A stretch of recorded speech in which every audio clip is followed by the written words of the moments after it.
মহা ধামাকা। এবার আদিত্যের সন্তানের মা হতে চলেছে পরমা। যা শুনে তো পুরো অবাক হয়ে যায় সুদীপা ও অভ্র। কি হতে চলেছে অনুরাগের ছোঁয়া ধারাবাহিকের বিস্তারিত জানতে হলে ভিডিওটি না টেনে শেষ পর্যন্ত দেখতে থাকুন।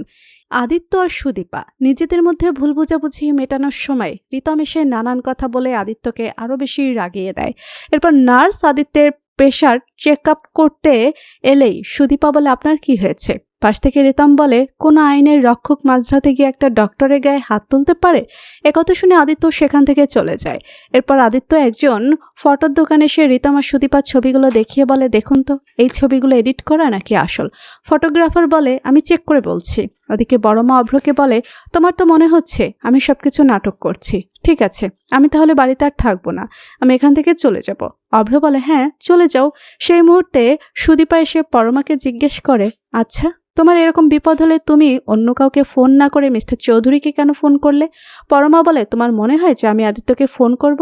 আদিত্য বাড়িতে আসার পর ওকে খুব অস্থির লাগছিল, সবকিছু ভাঙচুর করতে শুরু করলো, এর জন্যই তো আমার এই অবস্থা।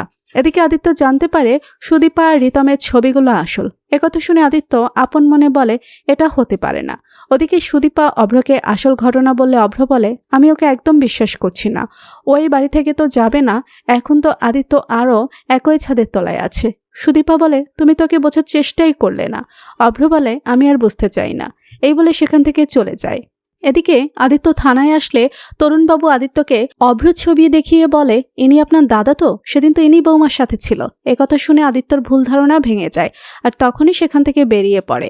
ওদিকে ইন্দিরা সুদীপাকে বলে, তোদের মধ্যে ভুল বোঝাবুঝি হয়েছে, সেটা তোদেরকেই ঠিক করে নিতে হবে। তখনই অংশু এসে ইন্দিরার উপর চিৎকার চেঁচামেচি করতে থাকে। ইন্দিরা বলে, আস্তে কথা বল, সুদীপা আছে। অংশু বলে, ও কি গুরুমা নাকি? তারপর অংশু জুতো দিকে তাকিয়ে ইন্দিরাকে বলে, দাঁড়িয়ে আছো কেন, কাজটা করো। এরপর দেখা যায় পরমা যখন অসুস্থ হয়ে পড়ে তখন তাকে হাসপাতালে নিয়ে গেলে ডাক্তার চেক আপ করে বলে সে মা হতে চলেছে এবং পরমা সবাইকে জানিয়ে দেয় এই সন্তানের বাবা হলো আদিত্য। যা শুনে তো পুরো অবাক হয়ে যায় সবাই এবং অভ্র রেগে গিয়ে আদিত্যকে মারার জন্য তেড়ে আসে।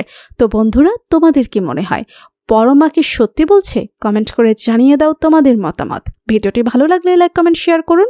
আমাদের চ্যানেলে নতুন হয়ে থাকলে চ্যানেলটি সাবস্ক্রাইব করে রাখুন যেন অনুরাগের ছোঁয়া ধারাবাহিকের যে কোনো নতুন আপডেট সবার আগে পৌঁছে যায় আপনাদের কাছে। ধন্যবাদ সবাইকে।